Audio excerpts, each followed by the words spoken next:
주님의 말씀을 통해 하나님 나라를 누리는 복이 있기를 주님의 이름으로 축원합니다.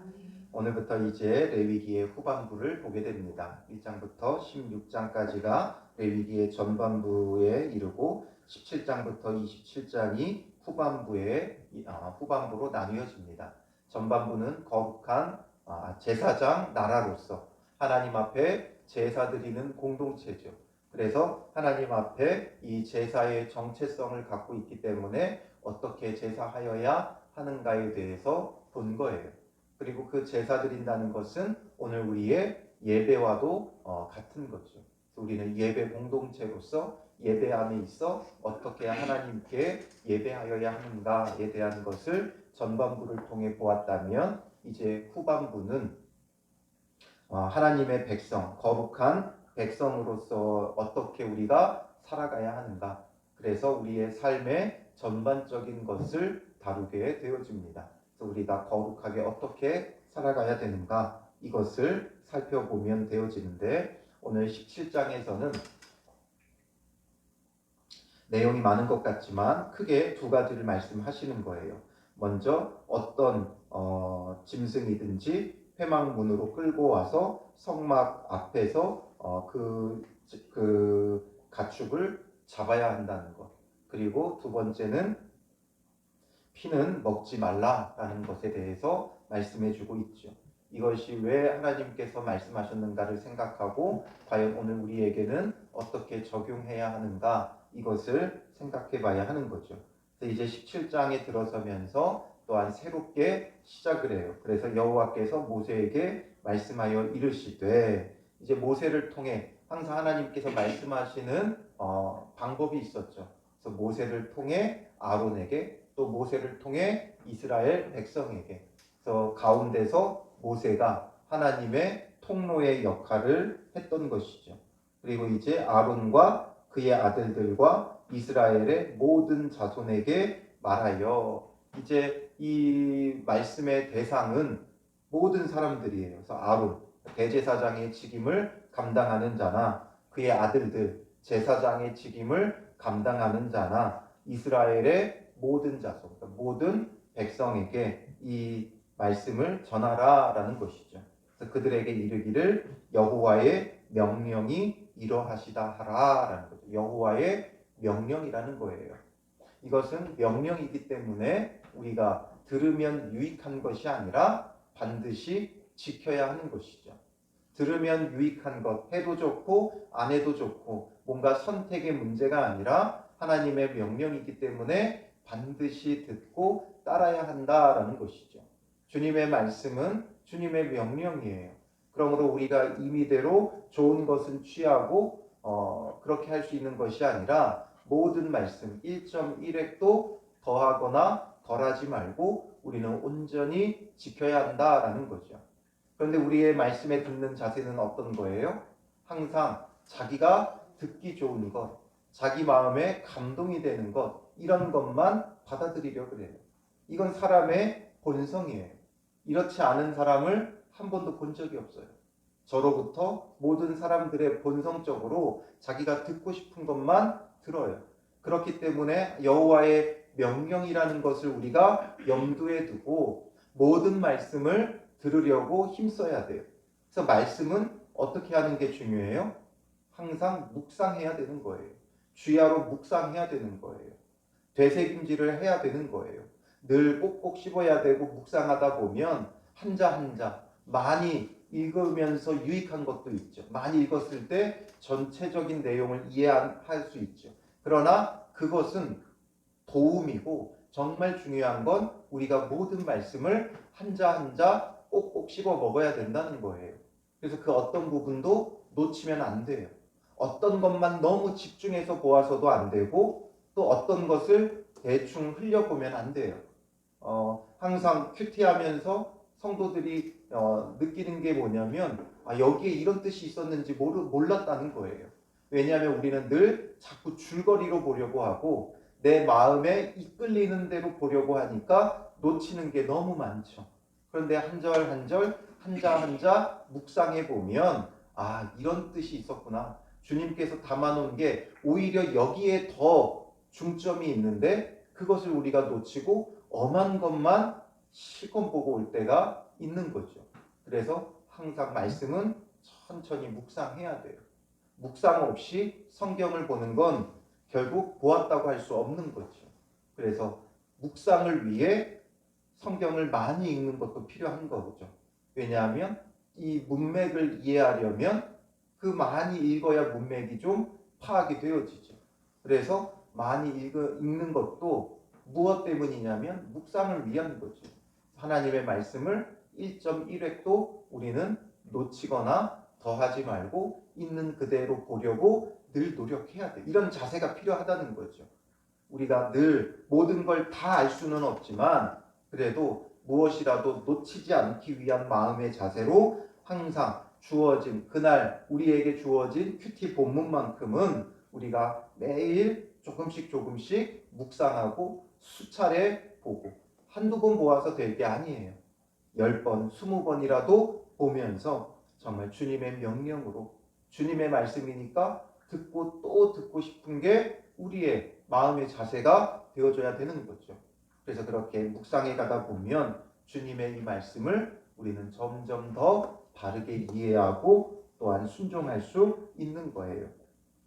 그리고 이제 이어서 이제 직접적인 이제 명령에 대한 내용이 나오는데 3절부터 보면 이스라엘 집의 모든 사람이 소나 어린 양이나 염소를 진영 안에서 잡든지 진영 밖에서 잡든지 소나 어린 양 염소는 그들에게 있어서 가장 중요한 가축이었고 이 가축은 크게는 두 가지로 쓰였죠. 제물로도 쓰였지만 그들의 식용으로도 사용이 되어졌어요.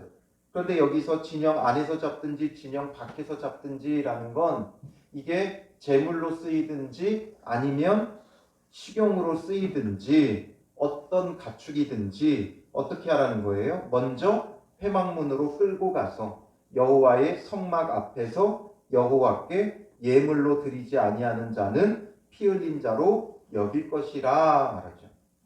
그러니까 이 말은 회막문으로 끌고 가서 성막 앞에서 여호와께 예물로 드리지 않는 자는 피 흘린 자로 여긴다. 그러니까 어떤 의미예요?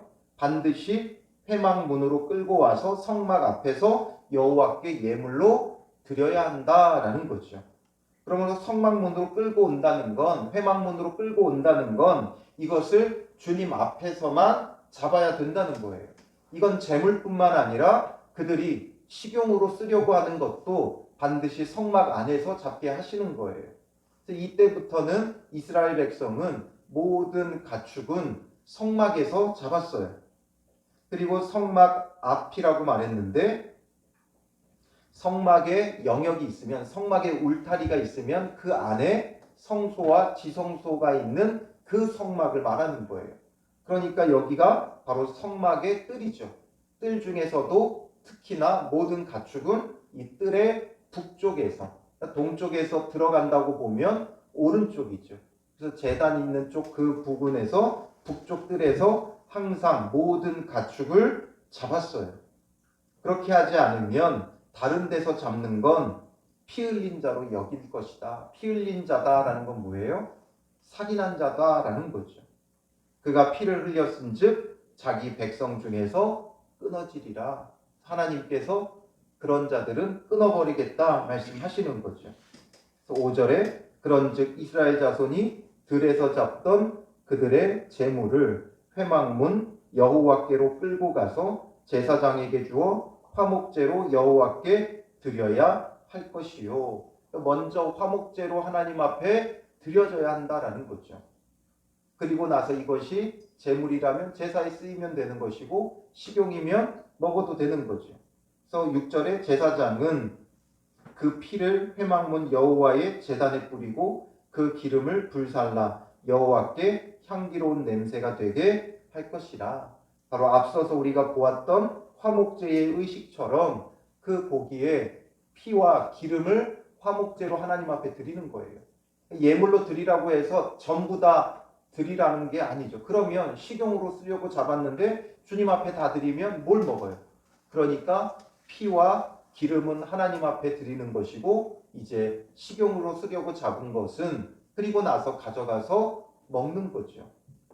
또 화목제물로 쓰였으면 가족과 함께 이웃과 함께 제사장에게 돌릴 목은 제사장에게 돌리고 먹으면 되어지는 것이었죠. 그런데 왜 이렇게 하시느냐? 무엇 때문에 이렇게 하시느냐라는 거예요. 그게 어디서 잡든 재물이야 성막에서 잡으면 되는 것이고, 또 식용이라면 어디서든 잡으면 되는데 왜 꼭 성막에서 잡게 하셨느냐라는 거죠. 거기에 있어서 우리에게 중요하게 보아야 되는 게 무엇이냐면 들에서 잡던 그들의 재물이라는 표현이에요. 그러니까 들에서 잡은 재물이라는 것, 물론 그동안 그들이 하나님께서 성막을 지으라고 명령하시기 전에는 그들이 아무나 들에서 자기의 제단에다가 하나님 앞에 제사를 드리기도 했었어요. 그런데 그 제단들이 여호와께만 드려진 게 아니라 우상을 섬기는데도 수차례 쓰여진 거예요. 그들은 본성적으로 우상에 대한 염려와 두려움이 있기에 우상을 섬기는 데에 들에서 잡아서도 드릴 소지가 많았다는 거죠. 성막의 제사뿐만 아니라 이후에 성막이 지어진 후에도 그들이 들에서 잡아가지고 제사를 드릴 수 있는 거예요. 이방신에게 제사를 드릴 수 있는 거예요. 우리가 꼭 미신이라고 하지만 마음속에 거리낌이 있을 때가 있잖아요. 미신이라고 말은 하지만 우리의 마음에 뭔가 염려가 되고 거리낌이 있을 수가 있어요. 그러니까 그럴 때는 우상을 또한 섬기게도 돼요. 겸하여. 그러니까 이들이 하나님을 성막에서는 섬기지만 또 들에서 잡아서 우상을 섬길 수도 있어요. 그러니까 이런 걸 미연에 방지하기 위해 하나님께서 아예 모든 고기를 성막에서 잡게끔 만드신 거죠. 그래서 온전히 모든 것을 하나님 앞에 드리고 우상에게 드리지 못하도록 말씀하고 계시는 거예요. 그래서 또 이어서 말씀하시는 게 뭐예요? 7절에 그들은 전에 음란하게 섬기던 순념소에게 다시 제사하지 말 것이니라. 이는 그들이 대대로 지킬 영원한 규례니라. 전에 음란하게 섬기던 순념소, 이스라엘 백성이 애굽에서 살면서 애굽의 신을 이들도 겸하여 섬겼어요. 그곳에 문화니까 그들도 알게 모르게 물들었었죠. 그래서 이 애굽에 8주신이 있는데 그 중 하나가 바로 순념소예요. 그래서 이 염소는 남자의 생식을 주관하는 신으로 애굽에서 여겨졌고, 그러니까 이들이 이런 것을 또 섬길 수 있다는 거예요. 그래서 꼭 애굽에서 음란하게 섬기던 순념소뿐만 아니라 이게 가장 이제 대표적으로 언급되었을 뿐이고, 그들이 이렇게 우상을 섬기는데 사용하지 말라는 거죠. 그런 것들을 섬기지 말라. 그렇기 때문에 우리도 모르게 이런 일들이 벌어지는 거예요. 우리는 하나님만 섬긴다고 하지만 알게 모르게 세상의 것을 겸하여 섬기고 있어요. 나는 섬기지 않아. 나는 오직 하나님만 섬긴다 말하지만 우리 마음 가운데 두려움을 주는 것, 그것 때문에 꼼짝 못하게 만드는 것, 그게 바로 우리가 섬기는 우상들이에요. 하나님이 진정한 주관자라는 걸 믿는데 왜 그것에 벌벌 떨고 꼼짝도 못해요. 사람들이 돈과 건강과 명예와 이런 것에 벌벌 떨죠. 우리는 상관없다. 우리는 뭐 신경 안 쓴다. 그냥 삼시세끼 밥만 먹으면 된다 하지만 물질에 대한 염려가 늘 있잖아요. 걱정 있잖아요. 그게 결국 하나님에 대한 믿음이 없는 거예요. 돈이 자꾸만 우리의 머리에, 뇌리에 염려를 주고 걱정을 주는 건 결국 우리가 그 돈을 섬기고 있는 거죠. 건강. 사람들이 나 빨리 천국 가고 싶다. 늦게 너무 오래 살고 싶지도 않고 적당하게 살다가 천국 가고 싶다 하지만 막상 육신의 연약함에 놓이게 되면 벌벌 떠는 게 모든 사람들이에요. 그러니 이런 것들이 정말 내가 천국 간다는 믿음이 있어서 괜찮다 말할지 모르지만 막상 그 죽음이 눈앞에 다가오면 벌벌 떠는 게 사람이죠. 그러니 우리가 이렇게 나도 모르게 섬기는 많은 것들이 있어요. 그래서 주님께서 우상 숭배를 방지하고 하기 위해서 먼저 모든 가축은, 늘 가축은 신을 섬기는데 많이 사용되어졌어요. 고대 사회에서는 신을 섬기는데 항상 이 제물을 바쳤죠. 그러니 대부분의 고기들이 먼저 우상에게 바쳐지고 그 다음에 먹는 경우가 많았어요. 그래서 어떤 제위에 사용된 다음에 고기를 먹죠. 그래서 신약에서도 그게 문제가 되는 거예요.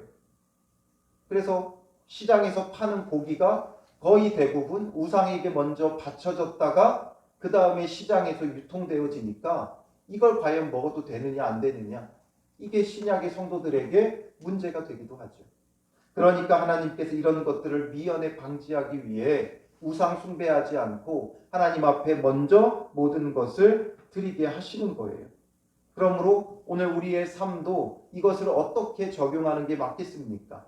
이제 우리는 제물을 잡아서 드리는 제사가 아니기에 그러므로 하나님 앞에서 잡을 수 없죠. 고기 먹으려고 하면 교회에 와서 그걸 다 잡을 수는 없잖아요. 문자적으로 적용한다면 교회에 와서 잡으라는 얘기밖에 안 되죠. 닭 잡으려고 교회에 가지고 오고 돼지 잡으려고 교회에 가지고 오고 이러면 어떻게 되겠어요? 이것은 이제 문자적으로 우리가 지키는 것이 아니라 이것을 우리가 어떻게 지켜야 되는가? 바로 우상 숭배하지 않는 그런 삶을 살아가기 위해서 이들에게는 이 모든 가축을 성막에서 잡게 하셨던 거예요. 그렇다면 오늘 우리는 어떻게 해야 되겠어요? 먼저 모든 것을 하나님 앞에 돌리라는 거죠.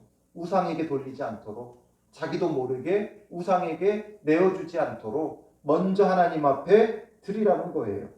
그러니 오늘 우리의 삶의 자세도 하나님께 늘 먼저 드려지는 삶이 되어져야 되는 거예요. 하루를 시작할 때 우리의 시간을 먼저 하나님 앞에 드리는 거죠. 하루의 첫 시간 하나님 앞에 드림으로 시작을 하는 거예요. 드려지는 이런 삶을 살아가야 되는 거예요. 먹든지 마시든지 무엇을 하든지 다 하나님의 영광을 위하여 하라 말씀하죠. 고린도전서 10장 31절에 그런즉 너희가 먹든지 마시든지 무엇을 하든지 다 하나님의 영광을 위하여 하라.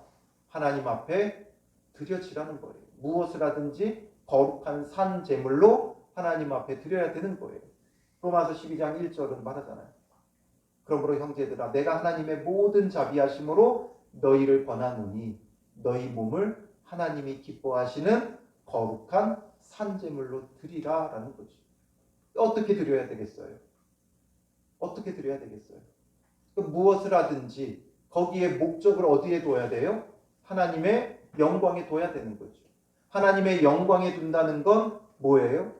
나의 만족과 나의 이익을 위해서 하지 말고 하나님의 뜻, 하나님의 목적이 어디 있는지를 보고 그것에 맞게끔 살아가야 돼요. 그러려면 우리에게 필요한 게 뭐겠어요? 먼저 하나님 앞에 드려짐이죠. 그러려면 어떻게 해야 돼요? 먼저 기도해야 돼요. 먼저 하나님 앞에 드리는 거예요. 이 하루를 시작할 때 주님, 이 하루를 주님께 드립니다. 주님의 뜻에 합당하게 나를 사용하여 주시고 이끌어 주옵소서. 하나님의 뜻이 어디 있는지 우리는 알지 못하죠. 그러니까 뭐 해야 되는 거예요? 주님의 명령을 들어야 되는 거예요. 그 말씀을 묵상하며 그 말씀을 가지고 그 하루를 하나님께 드려지는 삶을 살아야 되는 거예요. 하루의 시작만 이렇게 하면 되느냐? 그게 아니죠. 모든 시작을 이렇게 해야 되는 거예요. 어디에 가면 그 가는 첫 걸음도 주님 앞에 드립니다. 이 일을 통해 주님 앞에 쓰임받게 하옵소서. 나의 첫 걸음을 내딛고 직장인이라면 직장에 앉아서 분주하게 일을 시작하는 게 아니라 하나님 앞에 기도하며 주님, 이곳에서 벌어진 오늘 하루의 모든 일이 주님 앞에 쓰임받는 일이 되게 하옵소서.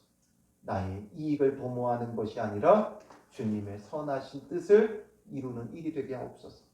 학생이라면 학교에 가서 의자에 앉아 친구들과 이야기하고 시작하는 게 아니라 떠들며 시작하는 게 아니라 주님, 이곳에서 공부하는 것이 나의 욕심이나 나의 명예를 위한 것이 아니라 주님의 뜻에 합당하게 쓰여지는 일이 되게 하옵소서. 먼저 주님 앞에 드려줘야 되는 거죠. 뿐만 아니라 무엇을 하든지 하루에 뭔가 내게 주어지는 그 일과들, 내가 해야 되는 것들, 어디 가야 되는 것, 내가 만나야 되는 것, 내가 또 참석해야 되는 모든 것들 먼저 주님 앞에 드리는 거예요. 그리고 말씀을 되새기는 거죠. 어떻게 감당해야 되는가.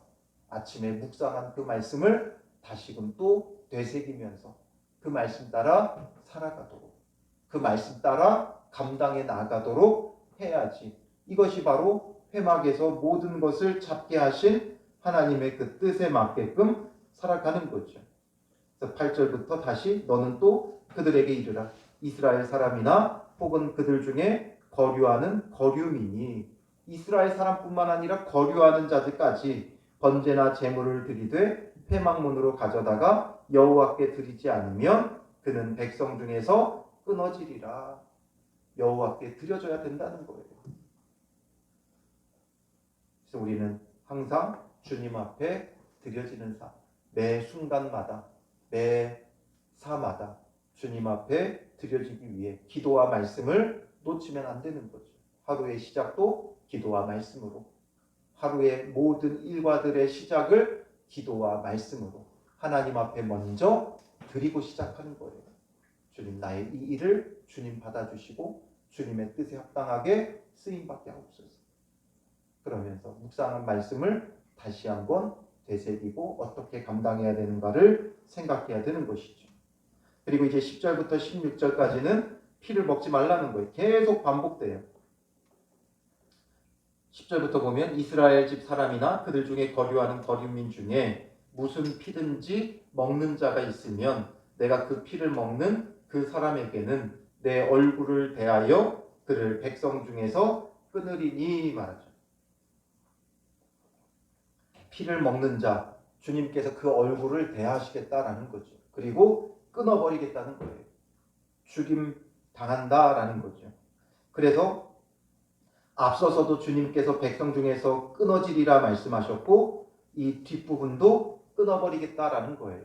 하나님 앞에 먼저 드리지 않는 자 끊어버리겠다 말씀하셨고 또 피를 먹는 자 끊어버리겠다 말씀하시는 거예요. 멸하신다는 거죠. 왜 피를 먹지 말라고 말씀하세요? 11절에 육체의 생명은 피에 있음이라. 피는 생명을 상징할 뿐만 아니라 실제적으로도 생명이죠. 피 흘리면 생명이 끊어져요. 그렇기 때문에 생명이 그 피에 있기 때문에 피를 먹지 말라는 건 첫 번째로는 생명을 귀하게 여기라는 거예요. 아무 생명이나 내 마음대로 취하면 안 된다는 거죠. 그리고 생명의 주인이 누구라는 거예요? 오직 창조주 여호와 하나님만이 그 생명의 주인인데 우리가 그렇게 마구 생명을 취하다 보면 결국 어떻게 되겠어요? 내가 주인인 줄 알게 되고 점점 무자비함으로 흘러갈 수 있어요. 그렇기 때문에 이 생명은 피에 있으므로 피를 먹지 말라는 거예요. 그리고 내가 이 피를 너희에게 주어 제단에 뿌려 너희의 생명을 위하여 속죄하게 하였나니 생명이 피에 있으므로 피가 죄를 속하느니라. 속죄의 방법으로 주님께서 피 뿌림으로 피로써 사함을 받게 하셨는데 피에 생명이 있기에 피로써 사함 받게 하셨는데 마땅히 죽어야 될 우리를 이 피로써 사함 받게 하셨는데 그 피를 우리가 아무렇게나 먹으면 안 된다는 거죠. 그래서 피의 오용을 막으려고 하는 거예요. 그리고 피를 먹는 게 우상 숭배에도 많이 과거에 쓰여졌어요. 그러므로 이 우상 숭배도 막고 피의 생명이 있고 피의 오용을 막기 위해서 이것은 속죄하는 데 쓰이는 것이다 라는 거죠. 그리고 속죄하는 데 쓰이는 이 피는 무엇을 예표해요? 예수 그리스도의 대속의 죽으심과 십자가에서의 피 흘리심을 예표하죠. 그런데 우리가 이것을 아무렇게나 이 피를 마구 먹으면 안 되는 거예요. 그러므로 12절에 내가 이스라엘 자손에게 말하기를 너희 중에 아무도 피를 먹지 말며 너희 중에 거류하는 거류민이라도 피를 먹지 말라 하였느니라.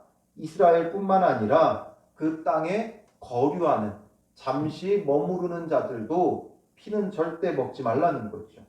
13절에 모든 이스라엘 자손이나 그들 중에 거류하는 거류민이 먹을 만한 짐승이나 새를 사냥하여 잡거든 그것의 피를 흘리고 흙으로 덮을지니라. 심지어 사냥한 짐승이라도 먹을 만한 짐승이나 새라는 건 앞서서 보았던 그 정결 규례를 따라 먹을 수 있는 동물들을 말하는 거죠. 이것을 만약에 사냥해서 잡았다 그러면 피는 먹지 말아야 된다 말씀하셨기에 그것의 피를 빨리 흘리라는 거예요. 땅에 흘리고 흙으로 덮으라라는 거죠. 이 피를 먹지 못하도록. 아니면 사냥하여 잡았기 때문에 이게 이미 죽었잖아요. 그러니까 피가 그 몸에 고이고 머무르는 걸 방지하기 위한 거예요. 그래서 먼저 피를 빼라는 거죠. 그리고 그 피를 먹지 말고 땅에 묻으라 말씀하고 계시는 거예요. 그러므로 내가 이스라엘 자손에게 이르기를 너희는 어떤 육체의 피든지 먹지 말라 하였나니 모든 육체의 생명은 그것의 피인즉 그 피를 먹는 모든 자는 끊어지리라. 피에 생명이 있다. 먹지 말아라. 생명을 내가 취하면 안 된다는 거죠.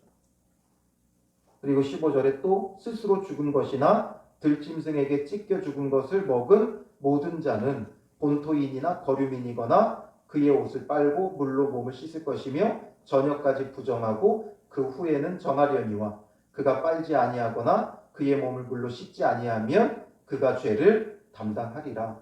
스스로 죽은 것, 이제 늙어서 죽은 거죠. 짐승이 나이가 너무 많아서 스스로 죽은 것이나 아니면 들짐승에게 찢겨 죽은 것, 이것을 먹는 것을 부정하게 보셨어요.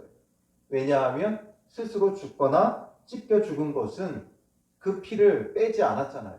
그렇기 때문에 그 시체 안에 피가 고여 있기 때문에, 응고되고 고여 있기 때문에 그걸 먹는 건 피째 먹는 것이 되어지는 거예요. 이것도 엄히 금하셨다. 그만큼 철저히 피에는 생명이 있고 이 피는 오직 예수 그리스도의 보혈을 예표하는 것이기에 함부로 다루거나 먹을 수 없게 하셨다라는 거죠. 그러므로 생명을 귀하게 여길 뿐만 아니라 아무리 하찮은 짐승이라 할지라도 그 생명을 함부로 취하지 말라는 거예요. 생명을 귀하게 여기고 이것으로서 진정한 생명의 주인이 여호와 하나님이시다라는 것을 생각하는 거죠. 가축이라 할지라도 내가 길렀다 할지라도 이게 내 소유가 아니라 하나님의 것이다라는 것. 그리고 그 생명을 귀하게 여기고 또 예수 그리스도의 보혈을 생각할 수 있도록 죄사함은 오직 십자가의 보혈이 되는 거죠. 그러므로 오늘 우리에게도 마찬가지예요. 피를 먹지 말라 이것을 말하려고 하는 게 아니라 그럼 선지해장 꼭 먹지 말아라 이게 아니죠. 이런 문자적인 것이 아니라 우리가 생명을 정말 귀하게 여기고 무죄한 피를 흘리면 안 돼요. 살인뿐만 아니라 살생도 불교에서만 금하고 있는 게 아니라 불교처럼 지킬 필요는 없지만 심지어 걸어가다가 개미라도 안 밟으려고 그들은 어떻게 앞을 쓸면서 가죠. 그런다고 안 밟나요? 그러니까 그런 어떤 것이 아니라 정말 생명을 귀하게 여기고 생명의 주인이 하나님이시다라는 것을 우리가 놓치면 안 되는 거예요. 모든 생명의 주인이 하나님이시라는 것. 그리고 오직 십자가의 보혈로 우리가 죄사함 받음을 늘 기억하며 주님의 그 보혈이 우리 안에 흐르는 자가 되어져야 하는 것이죠. 그래서 오늘 두 가지로 먼저 모든 것을 주님 앞에서 잡고 먼저 드리게 하시고 피는 먹지 말라고 말씀하신 것. 오늘 하루 우리가 하루 종일 곱씹고 묵상하고 허락되는 대로 오늘 본문을 읽고 또 읽으세요. 그러면서 이 하루 주님 안에서 주께 드려지며 정말 생명의 주인 되신 주님께 나의 모든 삶을 돌리고 그리고 십자가의 보혈로 죄사함 받는 그런 믿음의 사람들 되시기를 주님의 이름으로 축원합니다. 기도하겠습니다. 살아계신 아버지 하나님, 오늘 우리의 삶을 온전히 주님 앞에 드리기 원합니다. 먹든지 마시든지 무엇을 하든지 다 하나님의 영광을 위하여 살아가는 오늘 하루가 되게 하여 주시고, 그러므로 무엇을 하든지 먼저 주님 앞에 드려지기 위해 기도와 말씀으로 우리의 모든 일과를 하나하나 시작하게 하옵소서. 이 하루를 먼저 주님 앞에 드립니다. 주께서 받아주시고 주님 앞에 드려지는 하루가 될 수 있도록 우리를 인도하여 주시고 이끌어 주시옵소서. 오직 생명의 주인 되신 주님을 생각하는 하루가 되게 하여 주시고, 또한 예수 그리스도의 보혈만이 우리를 씻어 정결하게 함을 기억하고, 또 그 보혈이 주는 거룩함의 은혜, 죄 씻음의 은혜를 누리는 하루가 되게 하옵소서. 또한 오늘 하루 우리가 하는 일들과 모든 일과 가운데 먼저 기도하고 주님 앞에 드리고 주의 말씀을 생각하며 주의 뜻을 이루어가게 하여 주실 줄 믿사오며 예수님의 이름으로 기도합니다. 아멘.